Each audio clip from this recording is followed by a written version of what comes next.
The time to pull the curtain back on this subject is long overdue.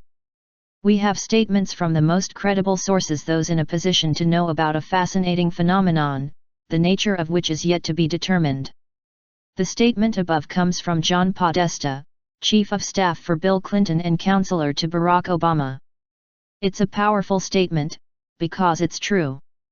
We now have witness testimony from hundreds upon hundreds of high-ranking, very credible people from within politics and government, military, and intelligence agencies saying that the UFO and extraterrestrial phenomenon is indeed real and deserves serious attention. If you put 2 and 2 together, it's clear that Dr.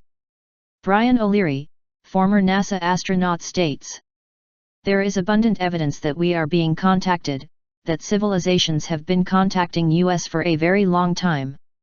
But it's not just the UFO and extraterrestrial phenomenon that seems to be gaining more transparency. Strange things have been observed in space.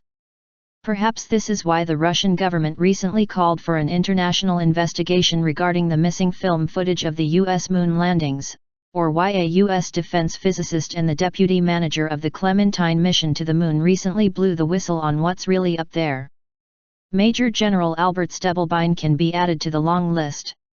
Although he did not participate in the Citizens Hearing on UFO disclosure, where a number of military, political, academic, and government personnel testified to several former congressional members, his credentials speak for themselves. General Stubblebine is a retired United States Major General. He was also the Commanding General of the U.S. Army Intelligence and Security Command, INSCOM, and one of America's most distinguished soldiers and Chief of U.S. Army Intelligence, with 16,000 soldiers under his command. He was a major proponent of psychic warfare and a key player in the Stargate project, which was a remote viewing program. Remote viewing can be defined in multiple ways. It's the ability of individuals to describe a remote geographical location up to several 100,000 kilometers away, sometimes even more, from their physical location. The results of this project were declassified and published in the peer-reviewed Journal of Scientific Exploration. In this program, individuals successfully described physical objects that were nowhere near their physical location. These programs were the inspiration behind the movie Men Who Stare at Goats. Here's what General Stubblebine had to say about Mars, perhaps thanks to some intel from the remote viewing program. There are structures on the surface of Mars.